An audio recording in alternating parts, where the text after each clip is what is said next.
Vous êtes lassé de l'interface Android TV ou Google TV, vous trouvez que le bandeau de publicité sur la partie supérieure de l'écran prend trop de place, ça vous saoule aussi d'avoir plein de vignettes pour des films, des séries, sur des services que vous n'utilisez pas, ne vous inquiétez pas, je vais vous dire comment changer l'interface de votre appareil Android TV ou Google TV. Hello tout le monde, c'est Joe. Si cette vidéo vous intéresse, restez connectés.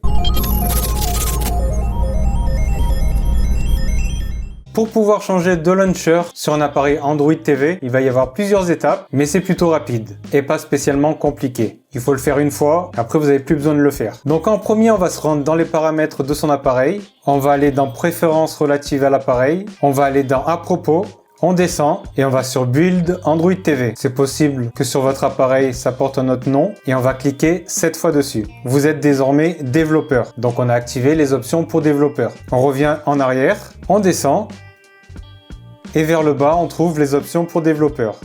On clique, on les active, on active les options pour les développeurs. On descend, on va dans le débogage et on active le débogage USB, mais aussi le débogage réseau s'il est présent. Dans mon cas, ça n'y est pas. Ensuite, maintenant que ça c'est fait, il va falloir aller télécharger une application qui s'appelle Launcher Manager. Il faut télécharger l'APK. Vous allez trouver le lien en description de la vidéo parce qu'il ne se trouve pas dans le Play Store. Donc ne vous inquiétez pas, il y a le lien de téléchargement dans la description de ma vidéo. Une fois que vous l'avez téléchargé, si vous l'avez téléchargé sur votre box, c'est parfait. Si vous l'avez téléchargé depuis un smartphone ou un ordinateur, va falloir le transférer sur votre appareil Android TV. Donc pour ça, vous pouvez utiliser une clé USB, une carte SD ou un logiciel de transfert de fichiers. Ensuite, sur votre appareil Android TV, il va falloir aller dans le Google Play Store. Il va falloir télécharger un gestionnaire de fichiers. Celui que vous voulez, celui que vous utilisez habituellement. Donc je vais télécharger Explore. Du moins, je l'ai déjà téléchargé. J'ai juste à l'ouvrir. Ensuite, il faut télécharger l'interface que vous souhaitez utiliser. Celle qui va remplacer l'interface classique Android TV, Google TV. Donc soit vous téléchargez ça sur Internet via un fichier APK si vous connaissez une interface. Sinon, vous pouvez aller dans le Play Store, il y a des interfaces, il y a des launchers. Donc on tape Launcher dans la barre de recherche. Et on va par exemple télécharger ATV Launcher Pro.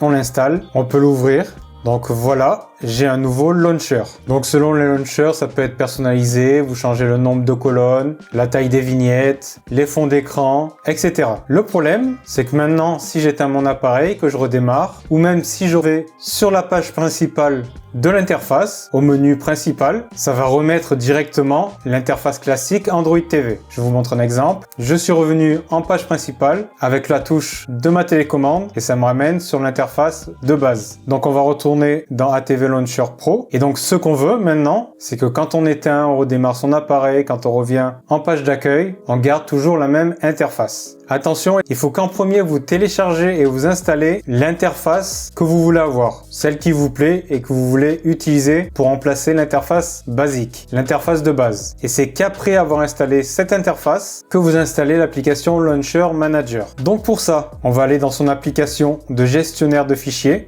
Et on va installer Launcher Manager, l'application que je vous ai fait télécharger. Il se peut que ça vous demande d'activer l'autorisation pour installer des applications de source inconnues. Donc vous activez, c'est dans les paramètres. Vous pourrez y accéder en installant Launcher Manager si c'est pas déjà fait. Moi je l'ai déjà fait, donc j'ai juste à cliquer sur Install. Et maintenant on fait Ouvrir. Donc ça c'est l'interface toute simple de Launcher Manager. On a le nom de l'application, l'heure et les options. Donc on peut soit activer l'application, soit la désactiver. C'est simple. Donc nous ce qu'on veut, c'est pouvoir conserver le launcher qu'on a téléchargé, même quand on va éteindre son appareil, qu'on va le redémarrer ou qu'on retourne en page d'accueil. Donc pour ça, il va falloir seulement activer Custom Launcher. Donc on clique sur Enable Custom Launcher. On attend un petit peu. Maintenant, on peut retourner en page d'accueil et ça a bien conservé l'interface que l'on vient d'installer. Si j'éteins l'appareil et que je redémarre, on reviendra encore sur ce launcher directement. Maintenant, si vous voulez retourner sur l'interface de base, vous pouvez tout simplement, si vous voulez, supprimer l'application d'interface. Comme ça, vous retournez sur l'autre interface. C'est basique. À moins que vous ayez installé plusieurs applications de launcher, plusieurs applications d'interface différentes. Donc, c'est possible dans ce cas-là que ça bascule sur une autre interface, mais je pense pas. Sinon, il y a d'autres solutions. Dans l'application Launcher Manager, on peut désactiver Custom Launcher Manager. Dans ce cas, quand on revient en menu principal, on retourne sur l'interface basique. Dans mon cas, à chaque fois que j'ai tenté des installations, ça a bien fonctionné. Je préfère prévenir, c'est de la bidouille, ça peut bugger. Vous pouvez faire aussi une mauvaise manip. Faites attention, par exemple, si Launcher Manager est activé et que vous supprimez l'application, vous allez rester sur l'interface que vous avez installée. L'interface qui était activée au moment de la suppression de l'application. Si après avoir supprimé l'application, vous voulez retourner sur l'interface basique Android TV, il va falloir que vous réinstalliez l'application Launcher Manager. Et ensuite, vous cliquez sur Disable Custom Launcher. Et comme ça, vous reviendrez à l'interface de base. Donc faites attention aux manipulations que vous faites. Mais sinon, une fois que c'est installé et que c'est activé, si vous voulez plus toucher aux interfaces, à l'application, ça devrait bien fonctionner. Je précise, peut-être qu'un jour, si Google fait une mise à jour, ça fonctionnera plus. Pour l'instant, ça fonctionne. Mais peut-être qu'un jour, Google voudra absolument vous montrer ses publicités sur l'interface. Enfin, ils veulent déjà absolument. Mais pour l'instant, il y a moyen de contourner. Et bon, vous m'avez compris, étant donné que c'est de la bidouille, ça veut pas dire que dans 1 an, 2 ans, 3 ans, ça fonctionnera encore. N'hésitez pas à dire ce que vous en pensez en commentaire. Si vous avez une interface favorite, n'hésitez pas à la mentionner. C'était Joe pour Culture Chronique. Ciao, ciao!